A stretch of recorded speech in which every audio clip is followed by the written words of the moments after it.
मिनश्शैतानिर्रजीम बिस्मिल्लाहिर्रहमानिर्रहीम अल्लाहुम्मा सल्लि अला मुहम्मद व अला आलि मुहम्मद मुबारक वसल्लम रब्बिश्रह ली सदरी व यस्सिर ली अमरी वहलुल उक़दतम मिन लिसानी यफ़क़हू क़ौली।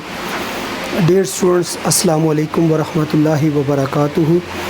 आज से हम 10th क्लास का मैथ्स भी शुरू करते हैं और जो आप सर यासिर हैं वो भी आपके लेक्चर्स 10th क्लास के रिकॉर्ड करवा रहे हैं। तो आज से मैं भी आपका 10th क्लास का जो चैप्टर 1 है उसको स्टार्ट करते हैं। तो आपका जो चैप्टर 1 है वो है क्वाड्रेटिक इक्वेशन, यानी इस चैप्टर में आप पढ़ेंगे क्वाड्रेटिक इक्वेशन क्या होती है और इसको सॉल्व करने के किस तरह हम इसको सॉल्व करते हैं, कितने मेथड्स हैं, हम ये चीज़ें पढ़ेंगे। तो याद रखें, सबसे पहले तो आपको पता होना चाहिए कि क्वाड्रेटिक इक्वेशन क्या होती है और इसकी स्टैंडर्ड फॉर्म क्या होती है। ये याद रखें, क्वाड का मतलब होता है 2, यानी ऐसी इक्वेशन जिसमें वेरिएबल की हाईएस्ट पावर 2 हो उसको हम कहते हैं क्वाड्रेटिक इक्वेशन। जैसे मिसाल के तौर पे आपके पास एक्स स्क्वायर है plus 2x plus 3 is equal to 0 है, या x square plus 5x is equal to 0 है, x square plus 1 is equal to 0। ये सारी क्वाड्रेटिक इक्वेशंस हैं। देखिए, इसमें जो वेरिएबल है वो है x और वेरिएबल की हाईएस्ट पावर क्या है, 2 है। तो ऐसी इक्वेशन जिसमें वेरिएबल की हाईएस्ट पावर 2 हो उसको हम क्या कहते हैं, क्वाड्रेटिक इक्वेशन। और याद रखें, जो क्वाड्रेटिक इक्वेशन की स्टैंडर्ड फॉर्म होती है या जनरल फॉर्म, वो हमारे पास क्या होती है, ax square plus bx plus c is equal to 0। ax square plus bx plus c is equal to 0। इसे हम क्या कहते हैं, standard form of quadratic equation या general form of quadratic equation. तो याद रखें, इसमें ये जो a b c होते हैं ये रियल नंबर होते हैं, ठीक है। तो अब क्वाड्रेटिक इक्वेशंस को याद रखें, सॉल्व करने के 3 मेथड होते हैं। जो सबसे पहला मेथड होता है उसे कहते हैं बाय फैक्टराइजेशन। क्वाड्रेटिक इक्वेशन को जो सॉल्व करने के 3 मेथड होते हैं। पहला मेथड होता है बाय फैक्टराइजेशन। तो अब और दूसरा जो मेथड होता है वो होता है जी completing square, by completing square.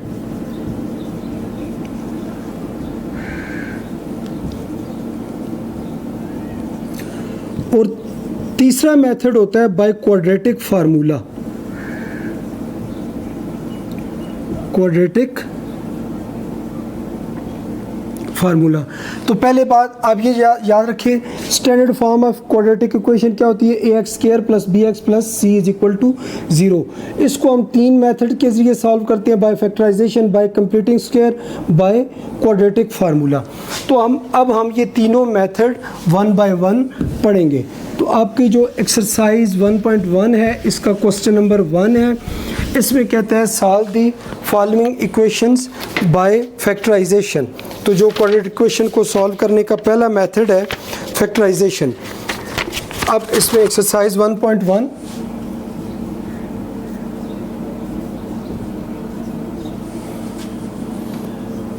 Question number 1, solve the each of the following equations by factorisation. अब देखिए, इसका फर्स्ट पार्ट है x square plus 5x plus 4 is equal to 0। इसको कहते हैं बाय फैक्टराइजेशन सॉल्व करें। याद रखें स्टूडेंट्स, एक तो पहली बात ये हमेशा आप लोग याद रखें, जब भी हम किसी क्वाड्रेटिक इक्वेशन को सॉल्व करेंगे तो सबसे पहले हम देखेंगे कि क्या वो जो हमें गिवन इक्वेशन है वो स्टैंडर्ड फॉर्म में है या नहीं। अगर स्टैंडर्ड फॉर्म में नहीं होगी तो सबसे पहले हम उसको स्टैंडर्ड फॉर्म में कन्वर्ट करेंगे। तो यहाँ पे देखिए, हमने फैक्टराइजेशन सॉल्व करना है, ठीक है। तो एक्स स्क्वायर है, फिर x है, फिर कांस्टेंट है, इज़ इक्वल टू 0 है। तो ये हमें स्टैंडर्ड फॉर्म में ही गिवन है, तो इसको स्टैंडर्ड फॉर्म में कन्वर्ट करने की ज़रूरत नहीं है। तो हमने बाय फैक्टराइजेशन से सॉल्व करना है। तो याद रखें, फैक्टराइजेशन के मेथड में सबसे पहला स्टेप क्या करते हैं, फर्स्ट और लास्ट जो वैल्यू होती है उसको मल्टीप्लाई करते हैं। तो देखें, 4 को जब एक्स स्क्वायर के साथ मल्टीप्लाई करेंगे तो हमारे पास क्या आ जाएगा, 4x स्क्वायर। क्या करेंगे, पहला स्टेप क्या करेंगे, फर्स्ट और लास्ट जो वैल्यू होती है उसको मल्टीप्लाई करेंगे। तो ये हमारे पास क्या आ गया 4x²। अब हम 4x² के ऐसे फैक्टर बनाएंगे जिनको हम ऐड करेंगे, ऐड करें तो ये दरमियान वाली वैल्यू 5x आ जाए, और जिन दोनों को मल्टीप्लाई करें तो यही वैल्यू 4x² आए। तो याद रखें। अब देखें, अब यहाँ पे अब 4 के पहले आप टेबल देखें कौन से हैं। 1 × 4 क्या होता है 4, और 2 2s are 4। तो अब देखें कौन से इनमें से हम कौन से फैक्टर लें कि जिनको हम ऐड करें तो ये दरमियान वाली वैल्यू आए, और मल्टीप्लाई करें तो ये 4x² आए। तो साथ देखिए 4x², तो अगर हम 1 और 4 लें, देखिए साथ x लेंगे, 1x + 4x। देखिए 1x और 4x को ऐड करें तो क्या आता है 5x, ये दरमियान वाली वैल्यू आ जाती है। और 1x और 4x को मल्टीप्लाई करें तो क्या आता है 4 1 is 4x × x x²। तो देखिए दोनों कंडीशंस फुलफिल हो गई। कि याद रखिए पहला स्टेप क्या करना है, फर्स्ट और लास्ट वैल्यू को मल्टीप्लाई करना है, उसके बाद हमने यानी मिड टर्म को ब्रेक करना होता है। इसके ऐसे फैक्टर यानी इस ये जो कोफिशिएंट होगा यानी इस चीज़ के हमने ऐसे फैक्टर बनाने हैं कि जिनको हम ऐड करें तो दरमियान वाली वैल्यू आ जाए, मल्टीप्लाई करें तो यही वैल्यू आ जाए। तो आप देखिए इनको लिखेंगे किस तरह, x², देखिए तो प्लस ये 1x और 4x, देखिए 1x + 4x, तो देखिए 1x + 4x 5x ही हो जाता है, प्लस ये वाला 4 वैसे ही। तो अब हम इसको ये फैक्टर, तो पहले दो में क्या चीज़ कॉमन है, x² और x में क्या कॉमन है, x को कॉमन लें, x² में से x को कॉमन लेंगे तो क्या बच जाएगा x, ये x बाहर कॉमन निकल गया तो यहाँ पे क्या आ जाएगा 1। इन दोनों में क्या चीज़ कॉमन है 4, 4 को कॉमन लें तो यहाँ पे क्या बच जाएगा x, और 4 1 is 4 = 0। अब यहाँ पे भी देखें x + 1 है, यहाँ पे भी x + 1 है, दोनों में क्या चीज़ कॉमन है x + 1, तो अंदर क्या आ जाएगा x + 4 = 0।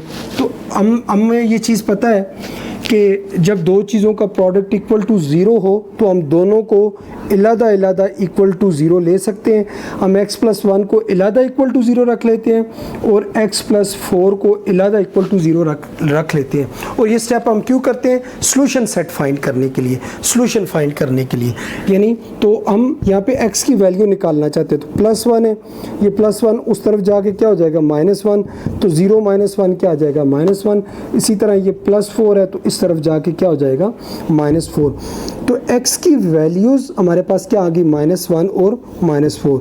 तो सॉल्यूशन सेट हमारे पास क्या आ गया -1 और -4। ये था हमारे पास फैक्टराइजेशन मेथड। यानी इसमें हमने ये क्वेश्चन नंबर 1 को क्वेश्चन नंबर 1 का फर्स्ट पार्ट सॉल्व किया, और इसको हमने बाय फैक्टराइजेशन सॉल्व किया, और हमारे पास सॉल्यूशन सेट इसका आ गया, और वो क्या आ गया -1 और -4। इसी तरह हम यानी फैक्टराइजेशन से ही हम इसका कोई नेक्स्ट क्वेश्चन आगे सॉल्व करते हैं, जिसमें पहले स्टैंडर्ड, इसमें देखिए हमें स्टैंडर्ड फॉर्म में ही गिवन था। तो अगर जिसमें स्टैंडर्ड फॉर्म ना हो, ये exercise 10th class exercise 1.1 question number 1, इसका फर्स्ट पार्ट हमने सॉल्व किया। तो चले अब इसके मैं 5th पार्ट को सॉल्व करता हूँ। तो यहाँ पे आप देखिए 5th पार्ट में क्या है, 3 × x² - 1 = 4 × x + 1। अब इसको क्वेश्चन को हमने सॉल्व करना है बाय फैक्टराइजेशन।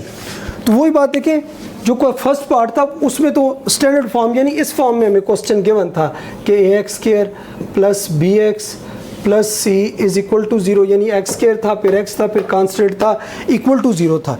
यहाँ पे देखिए स्टैंडर्ड फॉर्म नहीं है, पहले हम इस क्वेश्चन को स्टैंडर्ड फॉर्म में कन्वर्ट करेंगे। तो इसको सिंप्लीफाई करें तो आप देखिए 3 को अंदर मल्टीप्लाई करें, 3 को एक्स स्क्वायर के साथ देंगे तो क्या हो जाएगा 3x स्क्वायर, 3 को -1 के साथ देंगे तो क्या हो जाएगा -3, 4 को अंदर मल्टीप्लाई करें, 4 को x के साथ मल्टीप्लाई करेंगे 4x, 4 को 1 के साथ मल्टीप्लाई करेंगे तो क्या हो जाएगा 4।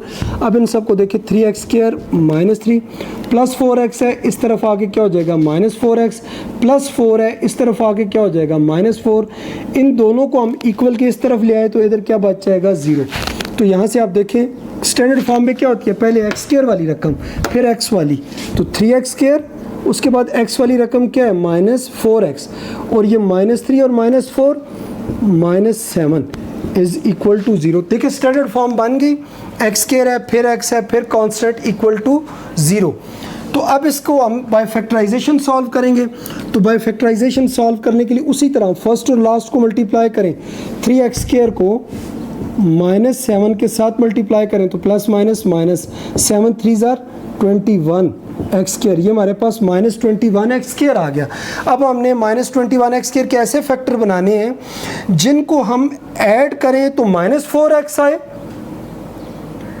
ऐड करें तो ये दरमियान वाली रकम याद रखें, ऐड सब या सब ऐड करें या सब्ट्रैक्ट करें तो ये दरमियान वाली वैल्यू आनी चाहिए -4x, मल्टीप्लाई करें तो -21 एक्स स्क्वायर आए। तो देखिए अगर हम 21 का ये टेबल 7 3 क्या होता है 21 होता है ना, तो अब हमने ज़ाहिर के साथ x लेकिन -4x आना चाहिए।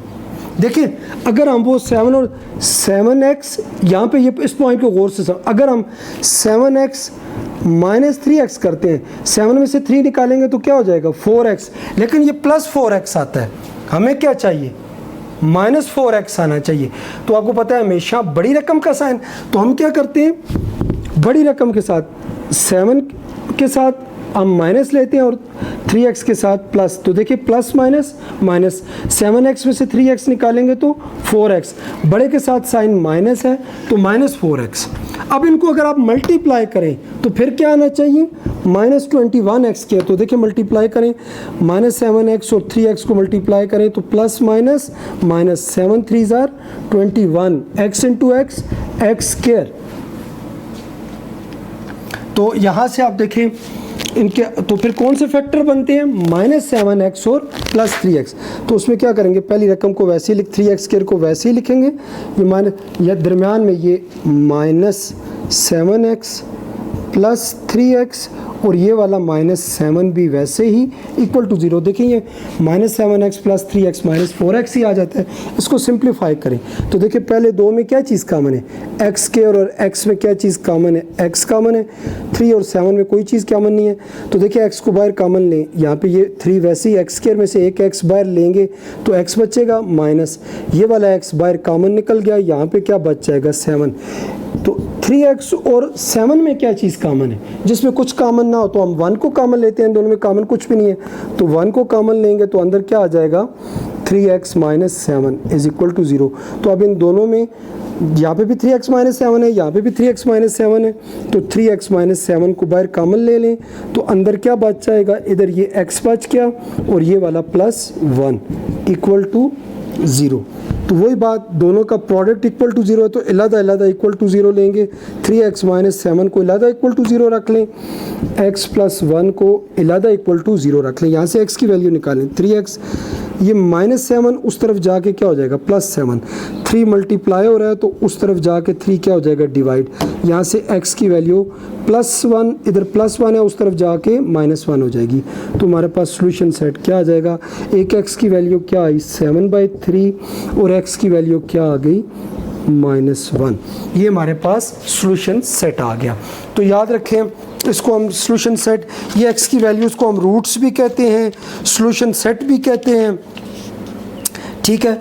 तो अब हम इंशाल्लाह अपने नेक्स्ट क्वेश्चन में सॉल्व करेंगे बाय कंप्लीटिंग स्क्वायर को, इंशाल्लाह हम अपने नेक्स्ट लेक्चर में सॉल्व करेंगे। Thank you.